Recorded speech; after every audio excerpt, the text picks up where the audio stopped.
La primera vez que conocí al abuelo multimillonario de mi esposa, sin querer le solté que toda su familia estaba esperando a que se muriera. Y lo más loco es que me lo agradeció. A ver, déjame explicarte. Yo crecí en un tráiler, uno de esos dobles, en un pueblo obrero. Mis papás llegaron a este país sin nada, y mi idea de unas vacaciones de lujo era manejar 2 horas hasta un parque acuático público. Así que cuando mi esposa, Sara, me invitó al retiro de verano que su familia hace cada año en Martha's Vineyard, la neta no tenía ni idea de dónde me estaba metiendo. Sara siempre le bajaba el tono a su dinero, manejaba un Honda Civic todo golpeado. Pero llegar a esa propiedad enorme frente al mar fue como entrar a un set de película. Nada más la entrada para los coches era más larga que toda la calle donde yo crecí. La casa principal parecía de esos magnates del ferrocarril del siglo XIX, pero lo verdaderamente impresionante no eran los yates, era el ambiente. Todo el fin de semana fue una clase maestra de lambisconería pura. Todos en esa casa giraban alrededor del abuelo de Sara, Arthur, como si fuera el sol y ellos estuvieran desesperados por broncearse. Arthur tenía 84 años, la mente afiladísima, y controlaba un imperio de bienes raíces que valía miles de millones de dólares. Cada vez que Arthur entraba a un cuarto, hasta la temperatura del lugar cambiaba. Sus nietos casi se tropezaban entre ellos con tal de ser el primero en prenderle el puro. Vi a uno de sus tíos perder un juego de ajedrez a propósito, tan mal fingido que de plano daba pena ajena. Y yo, mientras tanto, me sentía completamente fuera de lugar. Me pasé casi toda la tarde del sábado sentado en el muelle de madera, platicando con el jardinero sobre cómo arreglar un carburador ahogado. Ahí sí me sentía en casa. Y entonces llegó la noche del domingo. La gran cena familiar obligatoria. La tensión en esa mesa enorme de 22 personas se podía cortar con un cuchillo de mantequilla. Todos peleando por su lugar, soltando indirectas bien casuales sobre ideas de negocios o fundaciones que querían que Arthur les financiara. Arthur estaba sentado en la cabecera, cortando su carne despacito, con cara de estar sufriendo. De la nada, Arthur soltó su tenedor de plata. Sonó fuerte contra la vajilla fina. Toda la mesa se quedó muerta de silencio. Recorrió con la mirada esa fila de sonrisas falsas y clavó los ojos directo en mí. Tú, ladró. Su voz retumbó en el comedor. El muchacho callado. Llevas todo el fin de semana sin decir nada. ¿Qué opinas de todo esto? Sara me apretó la mano por debajo de la mesa. Los nudillos blancos de la fuerza. El mensaje no podía ser más claro. Síguele el juego. Dile que la casa está preciosa y que la familia es encantadora. Pero la verdad ya estaba agotado de tanto teatro. Miré a Arthur, le di un trago bien lento a mi vaso de agua y decidí decirle la mera verdad. Pues mire, Arthur, dije, echándome para atrás en la silla. Creo que tiene una casa hermosa, pero no cambiaría mi lugar por el suyo ni por todo el dinero del mundo. Se podía oír hasta una mosca volar. Una de las tías de Sara de plano soltó un grito ahogado. Arthur levantó una ceja, taladrándome con la mirada. ¿Y eso por qué? Porque, dije, señalando toda la mesa. Yo crecí completamente quebrado, sin nada. Pero por lo menos, cuando mi familia me preguntaba cómo estaba, de verdad querían saber la respuesta. Llevo 3 días enteros observando a su familia, y ni una sola persona ha hablado con usted. Nada más le hablan a su cartera. Se ve increíblemente solitario. Nadie respiró, yo tampoco. Esperé a que Arthur me gritara, a que me corriera de su casa. La tía que había soltado el grito se llevó la servilleta a la boca. Uno de los primos soltó una risita nerviosa y se calló solo, porque nadie más se estaba riendo. Arthur me miró un largo rato. No parpadeaba. Sentí el sudor bajándome por la espalda, pegándome la camisa a la silla. Debajo de la mesa, Sara me clavaba las uñas en la palma, pero yo no la volteé a ver. No podía quitarle los ojos al viejo, y entonces pasó algo que nadie en esa mesa esperaba. Arthur se rió. No fue una risa educada, fue una carcajada seca y ronca que le sacudió los hombros. Dio un manotazo en la mesa y las copas temblaron. Los demás se quedaron tiesos, sin saber si reírse con él o esconderse debajo del mantel. Por fin, dijo todavía riéndose. Por fin alguien en esta mesa me dice algo que no ensayó frente al espejo. Se limpió los ojos con el pañuelo. La tía Margaret intentó rescatar la noche. Papá, creo que el muchacho tomó demasiado vino y no mide lo que... Margaret. Arthur ni siquiera volteó a verla. Tú llevas años esperando que me muera para acabar de pagar la casa de los Hamptons. No me hables de medir las cosas. La cara de la tía se puso del color del mantel. Un primo bajó la mirada a su plato como si ahí adentro estuviera la salida. Arthur volvió a clavar los ojos en mí. ¿Cómo te llamas? Y no me digas el esposo de Sara. Tu nombre. Emiliano, dije. Emiliano. Lo repitió despacio, como probando cómo sonaba. ¿A qué te dedicas, Emiliano? Arreglo cosas, máquinas, motores, lo que se descomponga. Tengo un taller. Chad, uno de los primos, soltó por lo bajito. Un mecánico. Lo dijo con esa sonrisita que yo ya me sabía de memoria, la de la gente que cree que naciste para servirle. Arthur lo escuchó. Chad, ¿tú sabes cambiarle una llanta a tu propio coche? Chad se puso rojo hasta las orejas. No contestó. Eso me imaginé, dijo Arthur. Dejó la servilleta sobre la mesa y se puso de pie despacio, apoyándose en el bastón. Toda la familia se levantó con él, como resortes. La cena se terminó, dijo. Váyanse a dormir. Nadie se movió durante un segundo. Después empezaron a recoger sus cosas en silencio, lanzándome miradas que no necesitaban palabras. Antes de salir, Arthur se detuvo junto a mi silla. Olía a puro y a colonia cara. Se agachó y me habló bajito, nada más para mí. Mañana, el muelle, 7 de la mañana. Trae 2 cafés, uno negro. No llegues tarde. Y se fue arrastrando el bastón sobre el mármol, sin esperar que yo le contestara. Esa noche, en el cuarto de huéspedes, Sara se sentó en la orilla de la cama y no dijo nada por un rato largo. Yo pensé que estaba enojada conmigo. Perdón, dije. Sé que la regué. Mañana temprano nos vamos y ya no. No. Me cortó.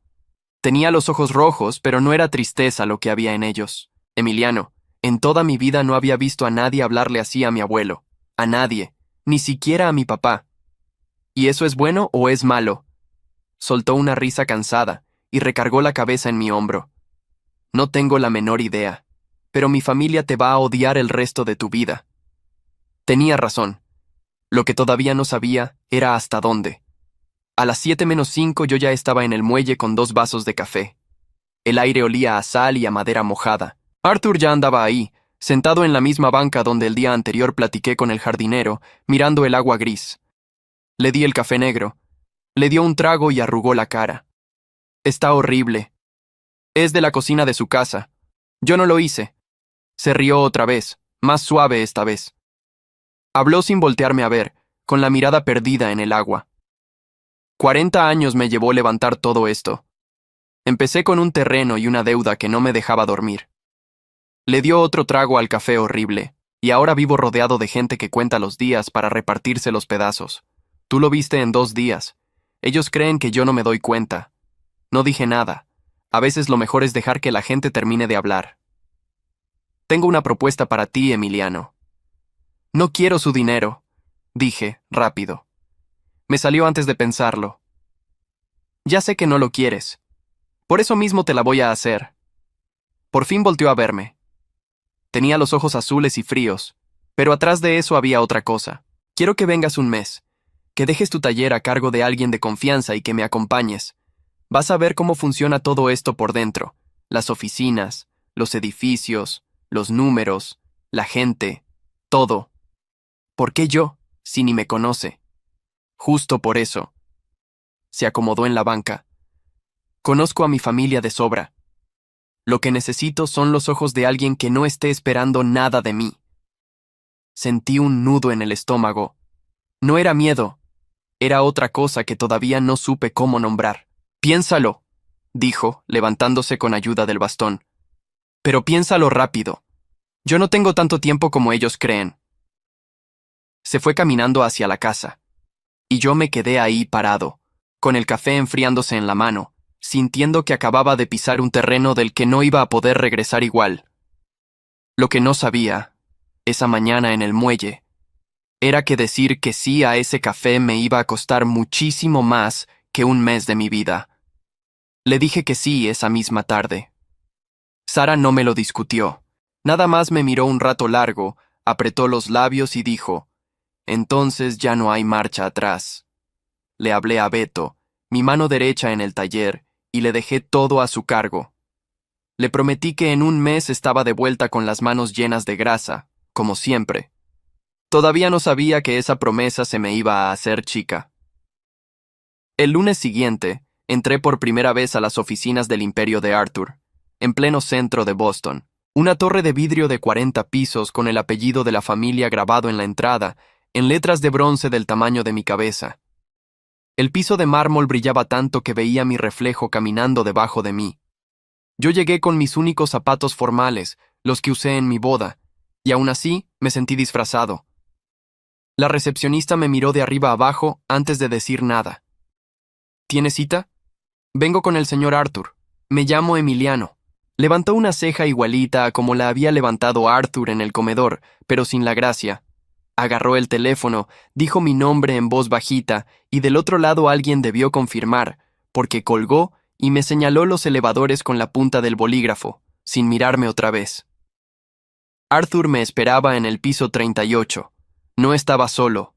Al lado de su escritorio, de pie, había un hombre de traje gris perfecto, como de 60 años, con lentes finos y una carpeta bajo el brazo. Emiliano, él es Walter. Lleva 30 años administrando esta empresa conmigo, la única persona en este edificio que nunca me ha mentido. Arthur hizo una pausa. Él va a ser tus ojos cuando yo no esté. Walter me dio la mano. Firme, seca, sin bajarme la mirada como los demás. Eso me gustó. El señor Arthur quiere que veas cómo se mueve todo esto por dentro, dijo Walter. Todo, empezando por su propia familia. Arthur soltó un bufido desde su silla. Sobre todo por mi propia familia. Esa mañana Walter me llevó piso por piso. Y ahí empecé a entender por qué Arthur me había mirado con esa cara de cansancio en la cena. En el piso 35 había una oficina de esquina, con vista al río, más grande que toda mi casa. Adentro estaba Chad, el primo del comentario del mecánico, con los pies sobre el escritorio y el celular en la mano, jugando algo. En la puerta, una placa dorada. Chad Whitmore, vicepresidente de innovación. ¿Y qué innova exactamente?, pregunté. Walter no cambió la cara. En 4 años no ha entregado un solo proyecto. Cobra $400,000 al año más bonos. Chad levantó la vista, me reconoció y una sonrisita le torció la boca. Miren nada más, el mecánico ahora hace tours. Se rió solo. Oye, si se te descompone la impresora, yo te aviso. No le contesté, solo me lo guardé, como me guardo todo. Beto siempre dice que yo tengo memoria de elefante para las groserías. Tiene razón. Seguimos. En el piso siguiente estaba otra prima, Whitney, directora de imagen corporativa, que según Walter se la pasaba organizando galas benéficas donde el imperio ponía el dinero y ella se ponía los vestidos. Más allá, un tío, el mismo que había perdido el ajedrez a propósito, tenía un puesto de asesor estratégico, sin una sola estrategia a su nombre. Cargos inventados, sueldos de reyes, cero trabajo. Y en medio de todos ellos, gente de verdad. Eso fue lo que más me pegó.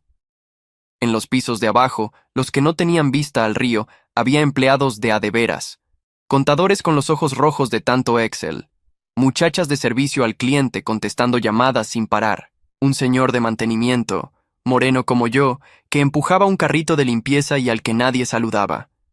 Yo sí lo saludé. Se me quedó viendo sorprendido, como si no se acordara de la última vez que alguien de traje le había dicho buenos días. Esa gente cargaba el edificio en la espalda. Los de arriba nada más cortaban el listón en las fotos. A la hora de la comida bajé a la cafetería. Me formé con mi charola como cualquiera. Atrás de mí, 2 tipos de camisa cara hablaban sin bajar la voz, seguros de que yo no entendía, o de que no valía la pena bajarla. ¿Ya viste al nuevo juguete del viejo? El mexicano. El que se casó con Sara por el dinero, obvio. Arthur ya está perdiendo la cabeza. Meter al jardinero a la torre.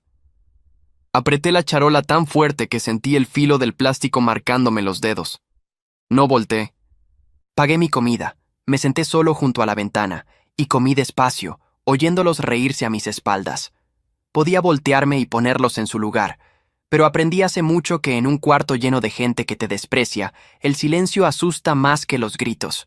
Que se rían. Yo estaba tomando nota. Esa tarde volví con Walter. Le pedí ver algo que no fueran oficinas vacías. Enséñeme los números. Los de verdad. Walter me miró distinto. Por primera vez, como si yo no fuera el chiste del edificio. ¿Sabes leer un balance? Sé cuándo un motor está gastando más gasolina de la que debería. No ha de ser tan distinto. Me sentó en una salita, me puso enfrente unas carpetas gruesas y me dejó ahí con un café. Yo no soy contador, pero cuando arreglas máquinas toda tu vida, aprendes a oler cuando algo no cuadra. Una pieza que consume de más.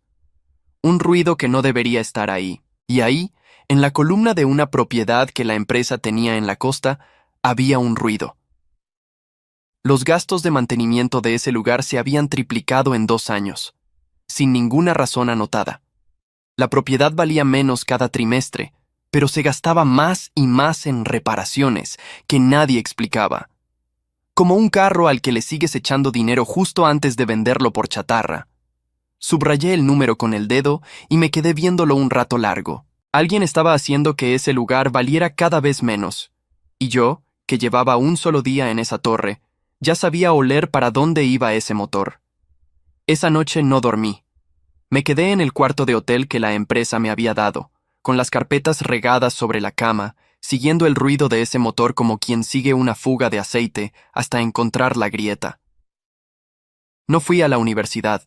No sé de finanzas corporativas, pero sé de trampas, porque crecí viendo a gente pobre inventar 1000 maneras de estirar un peso, y a gente rica inventar 1000 maneras de esconder de dónde salió. Y esto era una trampa. La propiedad de la costa no era la única. Cuando junté los papeles de 3 o 4 proyectos distintos, todos seguían el mismo patrón. Un edificio o un terreno que la empresa tenía sano. De repente, gastos de mantenimiento que se disparaban sin explicación. Contratos de reparación con empresas que yo nunca había oído nombrar. La propiedad perdía valor trimestre con trimestre, y al final, alguien de adentro proponía venderla barata para cortar las pérdidas. Mi papá arreglaba coches que los dueños querían vender caros después de esconderles las fallas. Yo tenía como 10 años, le pasaba las llaves y él me hablaba con las manos negras de grasa. Emiliano, el que descompone algo a propósito siempre deja su firma. Nadie rompe parejo. Aprende a ver la firma. Murió sin saber que ese consejo me iba a servir en una torre de vidrio 30 años después. Porque esto tenía firma. Busqué quién había firmado esas propuestas de venta. El nombre se repetía. Chad. Y en 2 de ellas el tío del ajedrez. Me tomó hasta las 4 de la mañana entenderlo, pero cuando lo entendí, se me revolvió el estómago. No estaban robando de la caja como rateros. Eran más listos que eso. Estaban descomponiendo el motor a propósito, poquito a poco, para que Arthur, cansado y viejo, dijera, «Véndanla ya, no quiero más problemas». Y del otro lado, una empresa fantasma la compraba por una miseria. Una empresa que, si uno rascaba 3 capas, terminaba oliendo a la propia familia. Estaban desarmando lo que Arthur construyó en 40 años, pieza por pieza, mientras esperaban a que se muriera para quedarse con el resto. A la mañana siguiente le pedí a Walter media hora con Arthur, a solas. Nos vimos en su oficina del piso 38. Arthur estaba junto a la ventana, viendo la ciudad despertar, con una taza de té en la mano que le temblaba un poquito.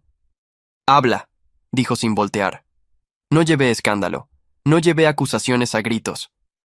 Aprendí de mi papá que cuando le vas a decir a un hombre orgulloso que lo están viendo la cara, no le sirves la humillación caliente. Se la pones enfrente, fría, y dejas que él la toque. Puse las carpetas sobre su escritorio, abiertas en las columnas que yo había subrayado con lápiz. Estas 5 propiedades, mírelas usted mismo. No me crea a mí, créale a los números. Arthur dejó el té. Se sentó, se puso los lentes. y empezó a leer. Lo vi pasar las hojas despacio, con esos dedos viejos y manchados. Vi el momento exacto en que su cara cambió. No fue rabia de golpe, fue algo peor. Fue el gesto de un hombre que ya sospechaba algo, que llevaba años con esa astillita clavada y que acababa de ver la astilla completa. El mantenimiento, dijo en voz baja, casi para él. Llevo 2 años firmando estos gastos sin mirarlos. Confié en que alguien de la familia los revisaba. Alguien de la familia los revisaba. Ese es el problema. Cerró la carpeta, se quitó los lentes, se quedó viendo la pared un rato largo, y por primera vez desde que lo conocí, Arthur se veía de 84 años. No como el sol que hacía girar a toda esa gente, como un viejo cansado al que su propia sangre estaba comiendo por dentro. ¿Sabes lo que me duele, Emiliano? Habló sin mirarme. No es el dinero. El dinero me sobra. Lo que me duele es que en esas propiedades trabaja gente. La de la costa tiene a un administrador que lleva conmigo 22 años. Si Chad la vende como chatarra, esa gente se queda en la calle, y a mi nieto no le quita el sueño ni un minuto.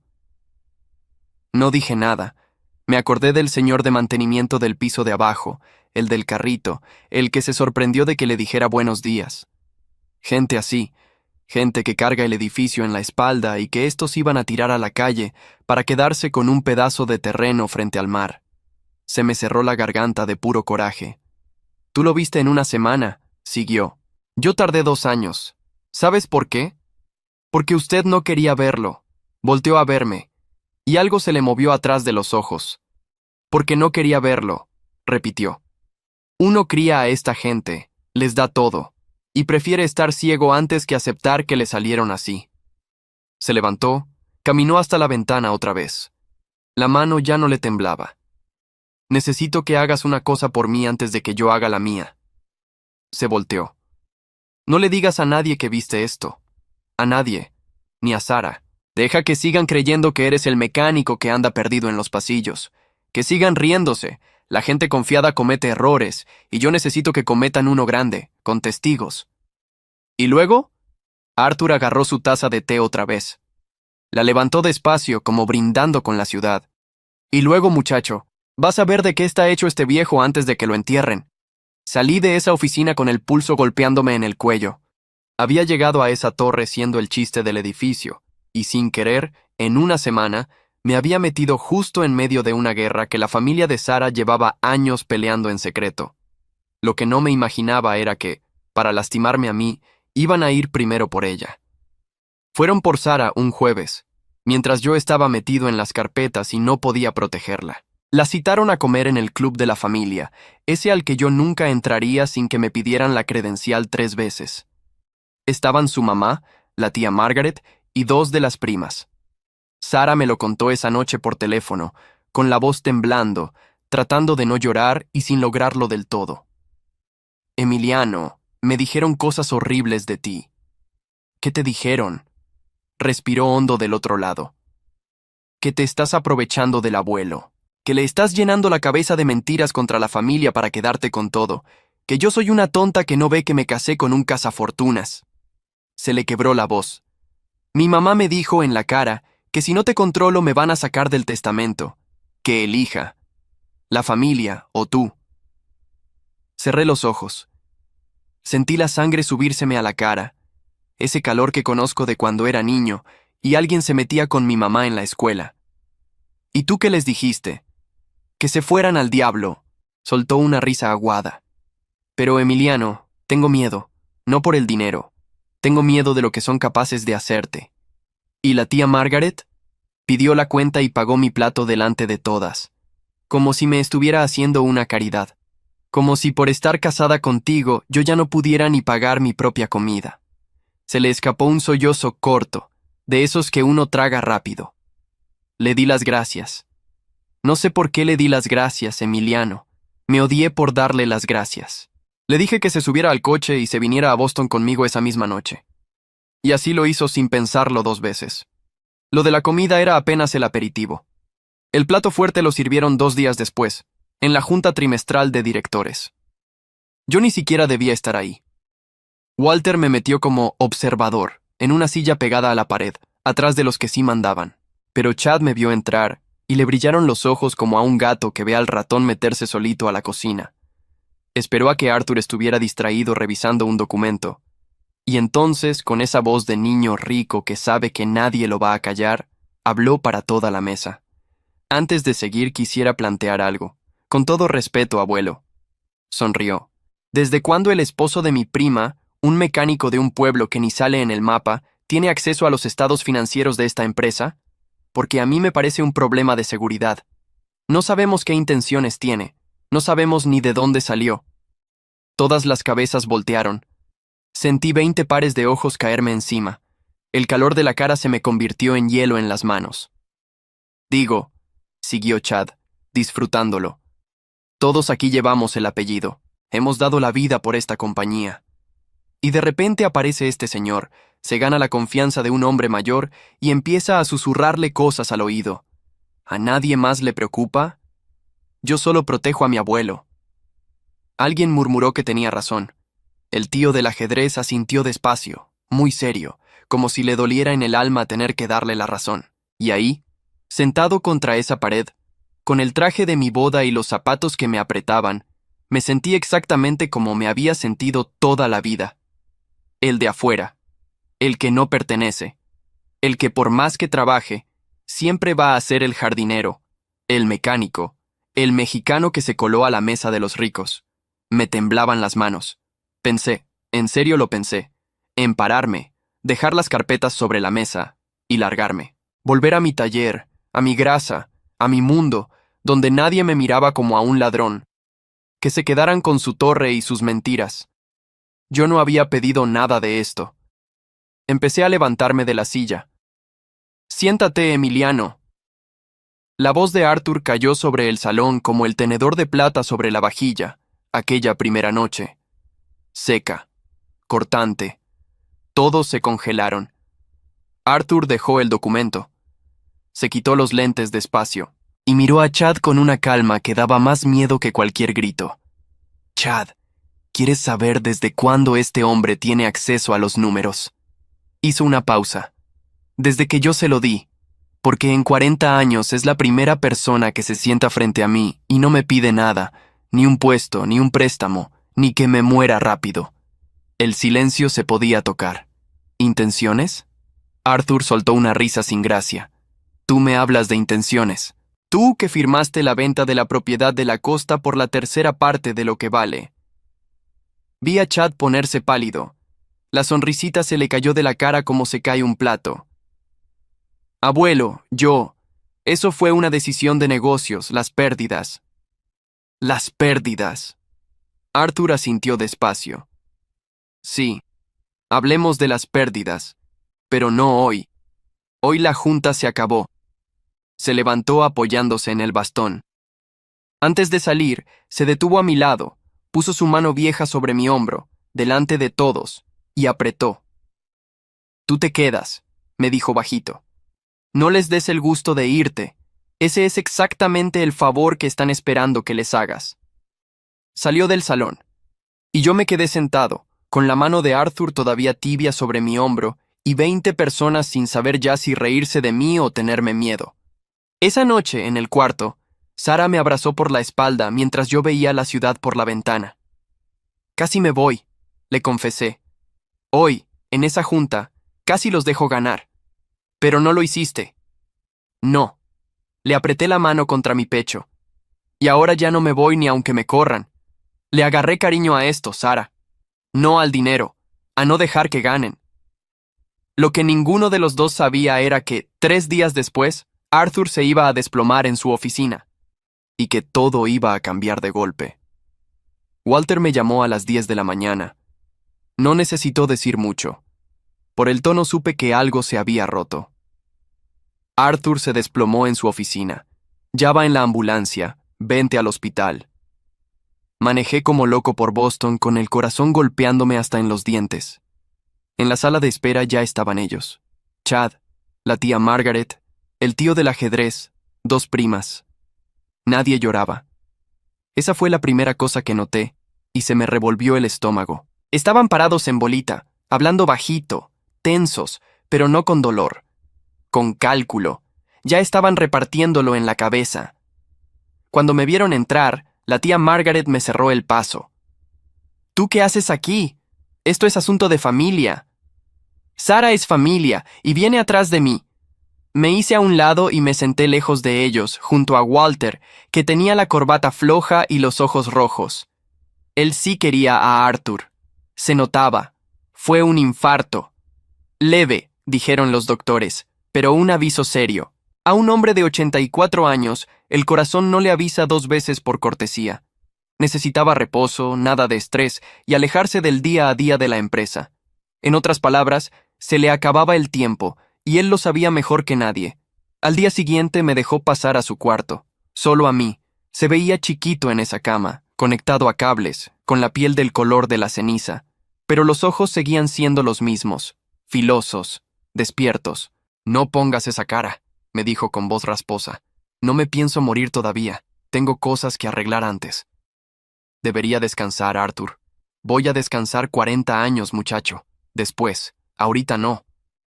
Trató de enderezarse y no pudo. Le acomodé la almohada. Me dejó, y eso, viniendo de él, era como un abrazo. Escúchame bien, porque no voy a repetirlo. Llevo semanas moviendo papeles con Walter y con mis abogados. Desde antes del infarto. Firmé todo ayer en la noche, desde esta cama. ¿Firmó qué? Sonrió apenas. Reestructuré la empresa. Me contó todo, despacio, tomando aire entre frase y frase. Había separado la división de bienes raíces de la costa, la joya de la corona, la que llevaba su nombre desde el principio, todo lo que Chad y el tío habían estado desangrando. Y la había puesto bajo el mando de una persona nueva, alguien que respondía directo a él y a Walter, alguien de fuera de la familia. Tardé en entender que hablaba de mí. Arthur, no. Yo no sé dirigir una empresa. Soy mecánico. Se lo dije desde el primer día. No quiero su dinero. No quiero. No te estoy dando dinero. Me clavó los ojos. Te estoy dando un desastre. Una división que mi propia sangre dejó pudrir a propósito, con gente adentro que va a perder su casa si nadie la defiende. No te estoy premiando, Emiliano. Te estoy encargando el trabajo más difícil que tengo, porque eres el único que veo capaz de arreglar algo en vez de saquearlo. Se me cerró la garganta. Me acordé de mi papá otra vez, de sus manos negras de grasa, de cómo arreglaba lo que otros tiraban. ¿Por qué confía tanto en mí? Porque estuviste dispuesto a irte, tosió. El que está dispuesto a irse es el único en quien puedo confiar para que se quede. Me quedé callado un momento. Luego me acordé de algo. El administrador de la costa, el que lleva 22 años con usted, ¿sigue ahí? Arthur soltó algo parecido a una risa, que le costó trabajo. Todavía. Chad lo iba a correr el mes que entra, para poner a un cuñado suyo. Me apretó la muñeca con esa mano flaca y fría. ¿Ves? Por eso tú. Ni siquiera has firmado nada y ya te preocupa la gente antes que el puesto. Ninguno de mis nietos me preguntó nunca por el nombre de un solo empleado.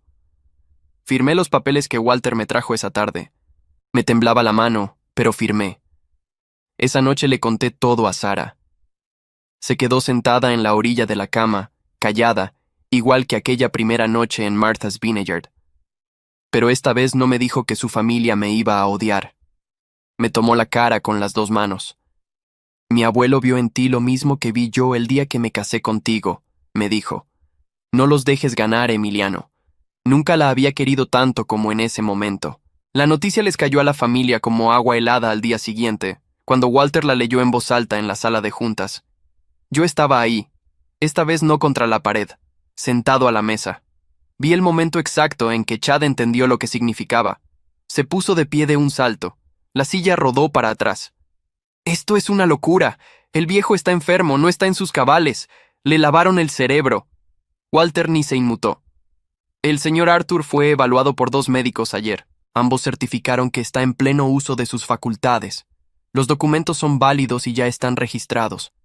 Si alguien quiere impugnarlos, adelante. Pero le va a costar y va a perder. La tía Margaret se puso blanca. El tío del ajedrez, que siempre tenía algo que decir, se quedó mudo mirando la mesa. Y ahí lo vi en sus caras, todas al mismo tiempo.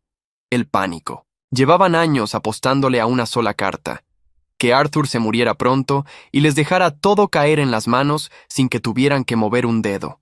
Habían contado los días. Habían dejado pudrir las propiedades seguros de que al final serían suyas. Y el viejo, en vez de morirse a tiempo como ellos querían, se había levantado de la cama a afirmar: vivo, con los ojos bien abiertos, y les había quitado la mesa de debajo del mantel. Chad me señaló con el dedo, temblando de rabia. Esto no se va a quedar así. Tú no sabes en lo que te metiste, mecánico. Lo miré tranquilo. Por primera vez desde que entré a esa torre, no sentí frío en las manos. Puede ser, le dije.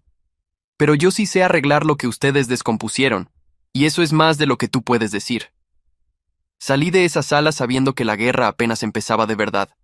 Pero por primera vez no la peleaba desde afuera. Ahora tenía la llave de la puerta. Lo primero que hice al frente de la división no fue despedir a nadie. Fue manejar 5 horas hasta la propiedad de la costa, la que Chad quería vender como chatarra, y presentarme yo solo, sin traje, con jeans y una camisa cualquiera. El administrador me esperaba en la entrada, un hombre de 60 años con las manos gruesas de trabajar de verdad. Se llamaba Frank.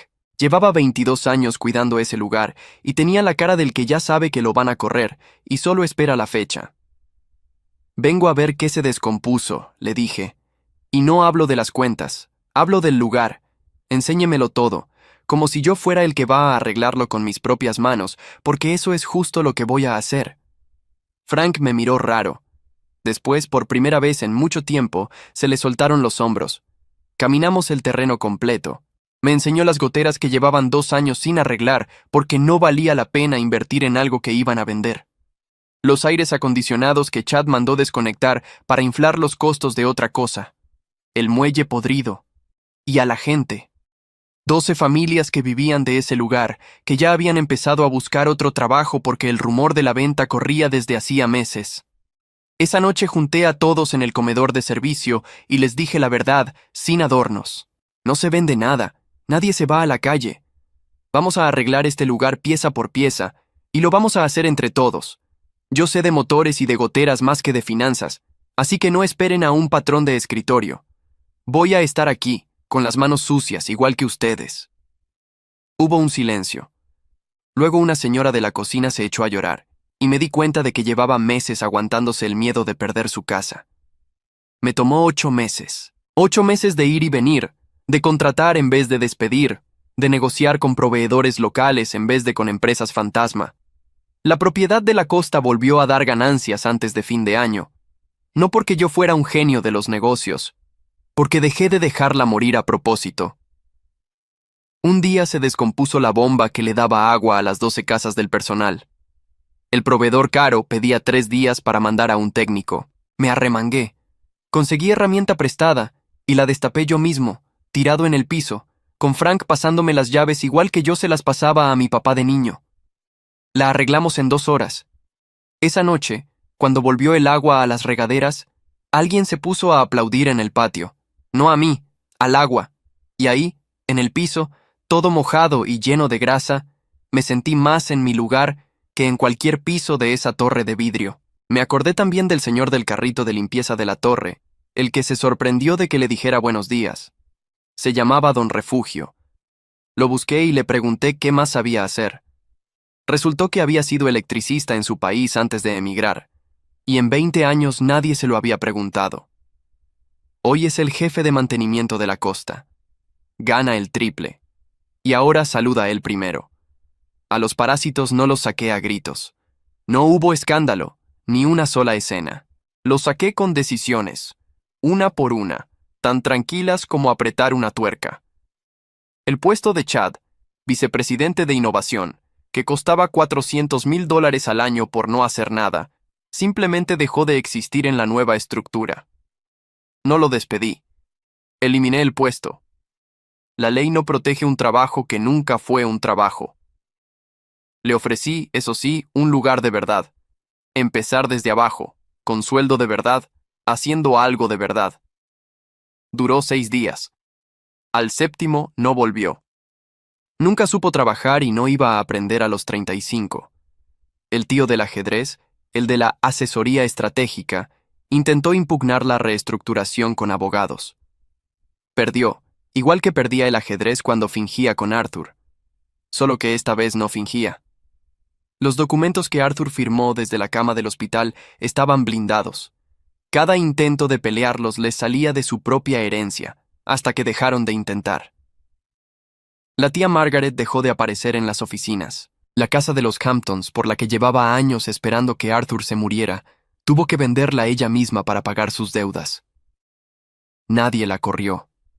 Se cayó sola, por el puro peso de lo que era. Arthur salió adelante. El corazón le aguantó 2 años más, buenos, tranquilos. Lo iba a haber seguido a la casa de la playa que se quedó para vivir, no la mansión de circo de Martha's Vineyard, sino una casa normal frente al mar. Nos sentábamos en el porche a tomar café horrible, del que yo llevaba, y a veces no hablábamos nada. Un domingo me apretó la mano con esa mano flaca y me dijo: «Gracias por decir la verdad aquella noche. Nadie se había atrevido en 40 años. Fue lo más cerca que lo vi de llorar». Se fue dormido, en paz, con Sara y conmigo al lado. La familia que contó los días para heredarlo no estaba en el cuarto. Habían dejado de venir cuando entendieron que ya no había nada que sacarle. Y Sara.